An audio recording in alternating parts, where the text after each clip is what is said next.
Hello, and welcome back to Felony Spectator. I am your host, Heather. On today's episode, we're talking about the Sunbury Craigslist Killers. There have been quite a few people who have been scammed, tricked, badly hurt while answering Craigslist ads. Unfortunately, people have also been murdered as a result of using online ads. Miranda Barbour and her newlywed husband, Elytte Barbour, were two people convicted of killing a man after he answered one of their Craigslist ads. Why did these two young, newly married people want to kill somebody? Simply because they felt like it. Let's get into the story. Miranda was born to Sonny Dean and Elizabeth Fletcher on December 14, 1994, in North Pole, Alaska.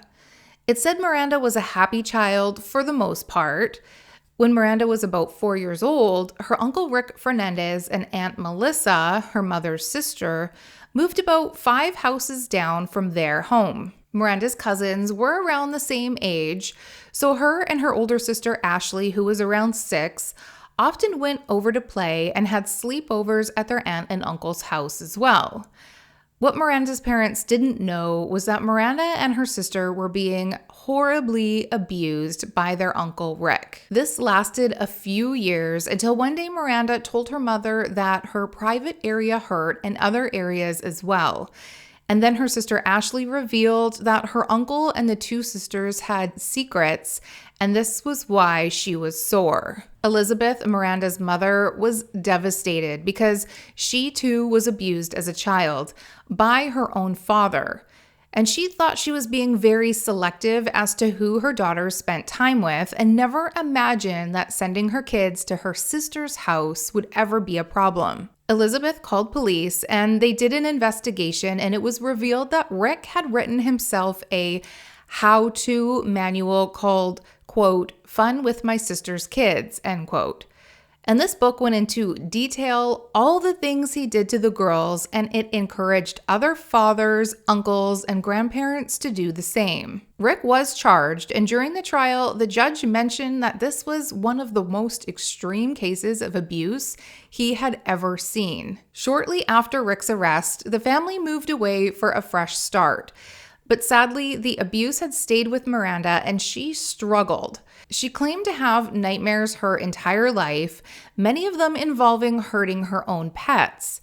One time, after one of her nightmares about killing her bird, she woke up to find him dead in her hands. She knew that deep down, there was something dark inside of her. And it also seemed like nobody was there to help her either. Around the age of 12, Miranda claims to have been hanging out with a gang that revolved around Satanism.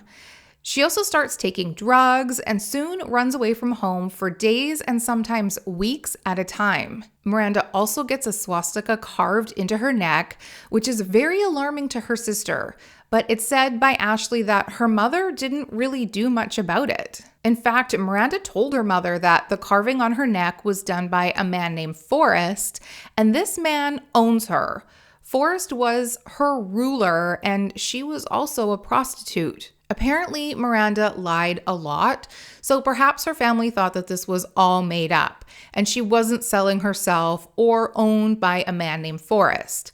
Sadly, ignoring Miranda's behavior didn't help her. Instead, Miranda stopped going to school completely and became addicted to heroin. She then tells her family that she's pregnant, but the cult that she's in didn't want her to keep the baby, so it was aborted.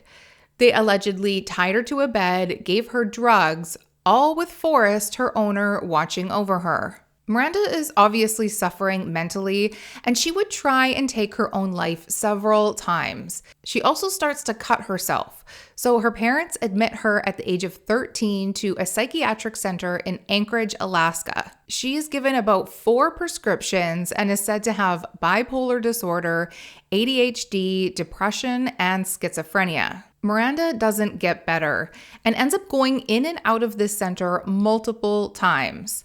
Then at 16, Miranda gets pregnant again, but tells everyone the father is dead, so there is no point in trying to find him. Miranda decides to keep the baby and says she's still in this cult, And her family suspects perhaps Forrest was the father or someone she didn't really know. Let's remember she was sleeping with many men around this time and said to have been prostituting herself, so the father really could have been anybody. While all this is happening, Miranda's parents get a divorce and her father moves to Texas. Elizabeth, Miranda's mother, has a bit of a breakdown herself and starts drinking excessively, does drugs, and begins to hang out with men and bring them home regularly to ease her pain.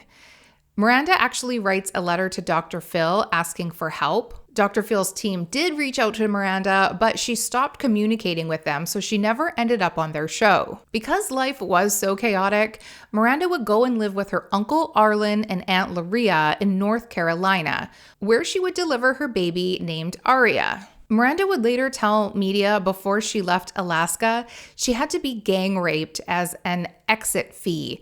It was that or death. She was also beaten pretty badly, according to her. While living with her aunt and uncle, she would visit Coates in Harnett County, North Carolina, and here she meets Elytte Barbour, who goes by the name Elf. Elf works at Ma's Grill just outside Coates, and they quickly become friends. Miranda introduces him to Satanism, and Elf is immediately drawn to it. Elytte, or Elf, is said to be a quiet man who still lived with his parents in Dunn, just 15 minutes from Coates in Harnett County. He is one of 2 kids from a very religious family. He played the trombone in the high school marching band and was nicknamed Odd by his friends. Elf had been dating a girl named Amy Vanell, and they too were expecting a baby. When Elf met Miranda, she was almost 9 months pregnant, and the 2 women had their babies only months apart. The 3 of them also became very good friends, and Elf was happy in his role as a father, and everything was fine until one day he OD'd on ecstasy. Allegedly, he took 2 pills and completely lost his mind. Amy said that in the past, Elytte spoke of voices, and it said he had schizophrenia as well. Amy says at that point, he changed. He started to smoke weed all the time, drank more, and began fighting a lot. Elf claimed that he liked doing ecstasy because it made the voices in his head go away, but Amy didn't want him doing illegal drugs. Elf also becomes obsessed with Satanism, which Amy says wasn't about the devil. It was more about not suppressing the instincts you're born with. But Amy and Elf eventually break up, then Elf and Miranda would start their relationship. Some say Elf and Miranda were seeing each other prior to the breakup, but Amy doesn't think so. Once Miranda and Elf start dating, Elf wanted to join the cult Miranda was in, but apparently Elf couldn't join because Forrest won't allow it. Miranda tells Elf that Forrest still thinks he owns her. Even though Elf can't join the cult, Miranda and Elf continue their relationship where they enjoy cutting each other and bleeding while having sex. On October 22, 2013, Elf and Miranda elope, which was quite surprising to everyone because Elf still lived at home with his parents and Miranda lived with her aunt and uncle. It didn't seem like they were ready for marriage. Then, just 3 days after the wedding, Miranda and Elf, along with Miranda's baby Aria, pack up and move to Snyder County, Pennsylvania.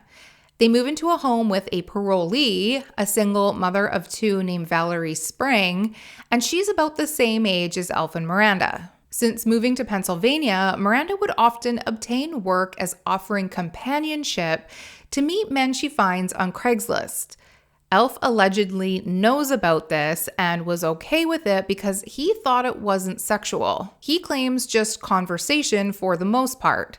I wasn't able to find how many times or how often she did this, but there was an ad posted about 11 days before the murder. Just before Elliott's 22nd birthday, Miranda answers an ad on Craigslist as it said she was desperate for cash. Some reports say Troy answered her ad, but either way, they communicate from a Craigslist ad. Miranda wanted to take Elf to a strip club for his 22nd birthday, and she needed money to do this. Then, on November 11th, 2013, Troy LaFerrara and Miranda exchanged some text messages and agreed to meet. Troy LaFerrara was from Point Trevorton, Pennsylvania. Troy was 42 years old, married to Colleen LaFerrara, who he too met online and married in 2011. He had a close relationship with his sister Holly, and as kids, they loved soapbox derbies and competed against each other as well. Troy also loved the outdoors and was a Boy Scout as a kid as well. Troy graduated from Pennsylvania State University with a degree in civil engineering. He's well liked by his colleagues at Lincoln County Landfill, where he worked as a civil engineer. Troy also has a good relationship with his elderly mother, who lives in Sudbury and also owns rental property as well in Sunbury. This rental house is where he was going to take Miranda on the night of November 11th. According to Miranda, she was offering companionship, not sex. Troy believed he was getting sex, according to the messages found on the phone before agreeing to meet. Coincidentally, that morning before leaving for work, Troy tells Colleen that he liked to tell her that he loves her every morning because if anything were to happen to him on his way to work, she would always know how he felt. Even though he was a married man, we really don't know why he was looking for sex outside of his relationship. But it seemed Troy lived a double life. It was found that Troy had posted an ad on Craigslist looking for sex, sometimes answered ads, and went to the strip club as well. Some of the women at the strip club considered Troy a good friend and had gotten to know him really well as he was a regular there. It said that he had several email accounts that he would secretly use on various websites, and this had been going on for some time. Some reports say Miranda answered one of his ads. Other reports say he answered one of hers. But the final exchange didn't happen until after 8 p.m. while Miranda and Alf were getting ready to go out for dinner. Even though the couple had dinner plans, Miranda agreed to meet Troy for $100. Colleen had no idea where her husband was. Troy had a lot of friends and often stayed out late having drinks with them, so she didn't immediately think anything was wrong or that he might be in trouble. She woke up around 1 a.m. and Troy still hadn't arrived home, but she went back to sleep thinking that he just stayed out late. By 3 a.m., when Troy still hadn't crawled into bed, she became more worried. She calls his cell phone a few times, but he doesn't answer. She then gets into her car and drives around looking for him, going to places where she thought he was known to hang out, but with no luck. She waits until around 6 a.m. before she starts calling his friends looking for him. Unfortunately, nobody knows where Troy is, and she is left without any answers. She finally calls the police and reports her husband missing. Police take the report and tell her that they'll do their best to find him. Colleen still occasionally calls his cell phone on and off that day, hoping that he will eventually pick up. And by late afternoon, someone finally answers. It would be the police.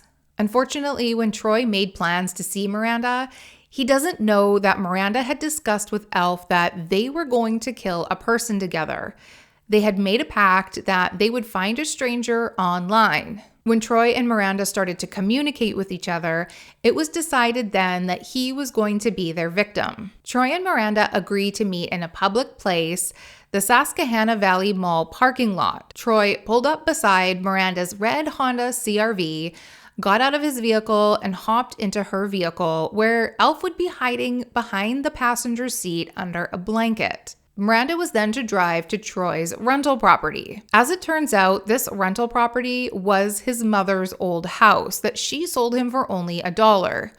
Troy told everyone that he was doing renos on the home, but that wasn't exactly true. There were no renovations being done, and the city had 0 applications for work, so Troy was strictly using this house to bring women back to. Miranda and Alf had a code where when Miranda said, quote, "Did you look at the stars tonight?" end quote, Alf was supposed to jump out and start strangling their victim with a cord. Allegedly, she says this phrase on 2 separate occasions while on the way to the rental home, but Alf doesn't react. When they finally reached the rental house, she reached back behind the passenger seat and touched Alf on the knee, and it was then that he finally pulled out the TV cable and tried to strangle Troy. Troy was 278 pounds, 6'2", and he was able to break free from Alf's grip. He also managed to reach back and punch Elf a few times as well, and also opens the passenger door to try and escape. Miranda then sees that he has one leg out of the car and grabs a knife and starts to stab him. When Troy becomes weak, Miranda realizes the passenger door was open and yells at Elf to get out and close the door because the interior light was on. Elf listens and tries to close the door several times on Troy's leg. Troy instinctively pulls his leg back into the car. Troy was in pretty bad shape, but not dead yet. Miranda notices her car was covered in blood and she needed to get rid of him. She drove about 2 blocks away from the rental house and dumped Troy in an alley, but also takes his wallet with $150 inside. Miranda does get lost trying to find her way out of Sunbury, so she turns on her GPS to find her way out. Her GPS information would later put her at the scene of the crime. Miranda then drives to Walmart and Elf runs in to buy cleaning supplies, garbage bags, and new seat covers. They clean up as best as they can and continue on with their birthday plans. First, dinner at Red Robin for burgers, and then to a strip club about an hour away in Harrisburg, Pennsylvania, which they later admit was boring and kind of a buzzkill after the excitement of killing a person. The following day, Brittany Settler sees a body in the alley behind her home from her kitchen window and calls the police. When police arrived, Troy's wallet was missing, so police don't immediately know who this person is. Meanwhile, Miranda and Elf had returned and from a distance watched police process the crime scene. Thankfully, Troy's cell phone was still on him. So when Colleen called looking for Troy, police were able to speak to her and identify who this man was. Troy would have over 20 stab wounds and died from those injuries. The black TV cable was also found on the scene, laying behind his head. When police were finally able to unlock Troy's phone, the last phone number in Troy's call log was to a number listed in North Carolina and registered to Elytte Barbour from 557 Tart Road West. They called the number and a female answered, telling them that they had the wrong number. Upon further investigation, the phone number was also used when Miranda transferred her car registration from North Carolina to Pennsylvania. So now police have a female's name and a local address that link back to Troy. Miranda is brought to the station along with Valerie Spring, the woman whose home she's living at. Miranda says she was in Harrisburg with her husband celebrating his birthday, and Valerie corroborates this and says that she was babysitting Aria that night, so they're free to leave. The police then get a breakthrough. Troy's truck was later found in the parking lot of Susquehanna Valley Mall. Surveillance video would show that Troy would get into another SUV that was already in the mall parking lot before he arrived. The video wasn't great, so the police continue to go through more surveillance video from other businesses for a better look at the car he got into, to check for a license plate number or who was inside. They would find a video of a female driving the SUV with a man in the back seat. This man would later be identified as Elytte Barbour. They also find the SUV in the Walmart video surveillance as well, which shows Elytte buying all the cleaning supplies and proves they weren't in Harrisburg celebrating a birthday. Police contact Miranda again, as well as Elf, and Miranda volunteers to be interviewed but says she can't say much, although she'd love to, but she can't without a lawyer. Police insist that she try and help them so she can clear things up. They can't get her a lawyer because at this point she isn't being charged for anything. She then reluctantly agrees. Miranda admits she answered Troy's Craigslist ad and had agreed to meet at Denny's, but it never happened. They didn't end up seeing each other, so that's why her phone number is in his phone. There's a guy was murdered. His name is Troy LaFerrara. You answered his ad on Craigslist, right? Yeah. What did his ad say? It implied that you would be paid to go out with this person. That's what the ad implied. Did it say was it sexually explicit? Or was it going to dinner? I mean, that would be spelled out in a Craigslist ad. I mean, yes, it was, but okay. I didn't go into it intending to do that. So you were going to meet up with this guy Like a couple of bucks. Yes. Okay. Were you on the phone with them at all, or talking to them? Messaging them? We were messaging back and forth, yes. Okay. We were just supposed to meet up at Denny's, but it never happened. Meeting never happened.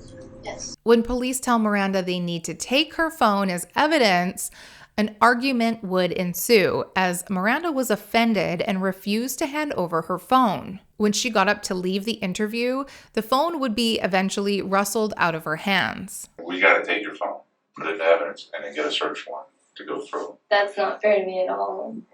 That's what we have to do. I have the right to walk out of here with all of my belongings, which I'm going to do. Not with your phone. We're gonna take your phone. I'm very offended right now. I'm sorry. I You have understand? I have time. I need numbers. I need my phone numbers. You understand we have a job to do. I did not kill that man. I've never met that man in my life before. I hope not. I just got married. You guys are coming in my life, questioning me. I'm very offended. Elf was also interviewed about 2 hours later, and he says he doesn't know Troy. His wife had answered an ad, and all he knows is that his wife meets up with men to have a nice conversation with them. He insists his wife only meets men for companionship and not sex. Not much else is said before he eventually goes home with Miranda. All right. Elytte. Is it Elytte or It's Elytte. Elytte? Yes. Okay, Barbour, correct? All right. Well, the reason we're here. Okay. All right. Your wife, her number is the last phone number on our victim's cell phone before he dies. Okay. All right. All right. And we're trying to figure out why. All right. You're hoping I can help?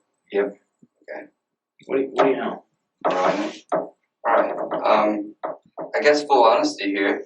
I've never heard of him, Mhm. and I don't know anything about that. But the only thing I know is that what my wife does is meet with someone who's willing to just pay you some money to have a nice conversation, sit down. Doesn't provide sex, anything other than companionship, because that's what they want. And if she was the last person he called, then that means that he was a potential client. Miranda and Elf did go back to the station later that day because Miranda admitted that she stabbed Troy to her friend Shay. Shay convinced her to do the right thing and drove her back down to make a confession. Miranda now tells police that she did meet Troy, admitting that they met in the mall parking lot and he got into her car, but when they arrived at their destination, Troy lost it. He attacked her. He put his hand on her throat and was touching her down there. She then grabbed a knife that was already in her car and began stabbing him in self-defense. At some point, she blacked out, and she was shocked when she came to. She then got scared and threw the knife in the Susquehanna River. Miranda would be arrested, and it was released to the public. An arrest was made with some details. Elytte would then go on local TV saying he believed his wife and she was just defending herself. He did not notice blood in the vehicle and had already been to the police department and spoke with them. He loved Miranda and she was telling the truth. What Elytte didn't know was that police traced the serial number on the TV cable to the store where Elytte was seen on camera purchasing it. So now they had video evidence of him being at the scene and that he was most likely an accomplice. Police brought him back in for more questions and offered to give him a ride to the station. During the car ride, the officer points out CCTV cameras on the bridge going into the suburb. They tell Elytte that they could zoom into cars and see the drivers and passengers. Elytte doesn't say much until they arrive at the station. Elytte then asks for a cigarette, saying this was probably the last cigarette he was going to have as a free man. At the station, Elytte describes his account of that night, also admitting the whole intention of meeting Troy was to kill him. Throughout the interview, police are amazed at how calm and casual Elytte is. He informed police that the knife wasn't in the river, but in the insulation in the attic where he and Miranda were staying. When asked if he had any remorse, he said no. The couple had just decided to kill someone for no reason. When police arrested him and put him in handcuffs, he would say, "Cool." Sure enough, after getting a warrant to search the home of Valerie Spring, where Miranda and Elf lived, they find the knife. Police also leave the house with a satanic Bible, drug paraphernalia, and the clothes worn by both Miranda and Elf the night of the murder. While in prison, Miranda changes her story a few more times, adding small details here and there, and also admits her husband was in the car with her. Both Miranda and Elytte pled not guilty. Now, even though they might be both schizophrenic, their lawyers didn't try and use their mental illness as a reason why they did this, and they just stick to the self-defense story. Then in January of 2014, the judge decides that there was enough evidence to support the murder trial, and in reviewing the cases, he felt it was appropriate to seek the death penalty for both Miranda and Elytte. While awaiting trial, Miranda reaches out to a local journalist, Francis Scarcetta, and invites him to come and interview her and places him on her visitor list. She first admits that Troy LaFerrara wasn't her first attempt at finding someone on Craigslist to kill. She tried 2 other times listing ads, but the other 2 men didn't show up. Her and Elytte, her husband, had planned this, and she knew since the first day they met that they would follow through and do this together. It was Miranda and Elf's 3-week wedding anniversary when they met Troy and took his life. Miranda apparently had killed prior to marrying Elytte, and when she told Elytte about her past, he wanted to go with her and do another kill as a couple. Miranda was also interviewed by the Daily Item from prison, where she said her husband was supposed to have strangled Troy, but he messed it up. Troy had broke free from the cord and tried to jump out of the car, so Miranda started to repeatedly stab him. In various other interviews, Miranda made new claims to have killed over 22 people in Alaska, Texas, North Carolina, and California. Well, she actually stopped counting at 22, and she thinks that it was dozens more. She now says she needs to get this information out, and she just wants to be honest for once in her life. She also says that Elf, her husband, is proud of what he did, and she will always love him even though she hadn't spoken to him since the arrest. When Elytte is asked about Miranda's claim to murdering so many people, he first pleads the 5th. He does, however, say that she told him that her first killing was when she was just 12, and he believes her. He goes on to say that she has an alter ego, perhaps a person who is possessed by Satan. They named her Super Miranda. This demon inside Miranda would come out mostly when they were having sex, but he believes that Miranda is capable of anything. When speaking with Susan Candiotti from CNN, he alleges the number of Miranda's victims to be closer to 50. Miranda wanted the FBI to come and interview her and said that she would even show them where she hid all these bodies. If they tried to look, they wouldn't find full bodies, but only parts of bodies, so they needed her help. Some parts can be found in Big Lake, Alaska, and also Mexico Beach, Florida, where she used to work as a go-go dancer at the age of 15. There are pieces off the Interstate 95 near Raleigh, North Carolina, all places she used to live before moving to Selinsgrove with her now husband. Super Miranda came about after her first kill, and she allegedly has a knife with notches on it that represents all of her victims. Miranda also claims to have only killed those who were bad people, similar to Dexter. And we talked about a Dexter-style killer named Mark a few weeks ago, but their cases couldn't be more different. Miranda likes to target men to have killed children, according to her, or owed money, but it was her Satanism that truly controlled her. She also admitted to killing a woman who prostituted her children. She claims the cult drugged her, took her into the forest, and tortured her, cut her up, and burned her before throwing her into a hole in the ice. She would later deny ever liking Dexter and preferred the show American Horror Story. Elytte also confirmed with the media that his wife, Miranda, regularly hired herself out for $50 to $850 an hour to meet up with men, which he wasn't against because Miranda wasn't a prostitute. She was strictly meeting them for conversation. Miranda's dad was interviewed and basically said that Miranda has a long history of dishonesty. He went on to say that Miranda lives in a fantasy world, craves attention, is selfish, and one of the most manipulative people he has ever met. Miranda's mother and sister later appeared on Dr. Phil, where Ashley blamed their mother for Miranda's problems. Ashley said her mom was a bad mom, inattentive, had many men over, and Ashley was often in charge even at the age of 6. She goes on to say that she doesn't believe Miranda is a serial killer, but blames Elytte and thinks Miranda was just trying to make him happy and it was his idea all along. I should also point out that the cult she claims to have been in denies they've had any connection to her whatsoever, and they have no record of her either. And I don't believe Forrest has ever been located either. Miranda stood by her claim that she had killed dozens of people and doesn't care if people believe her.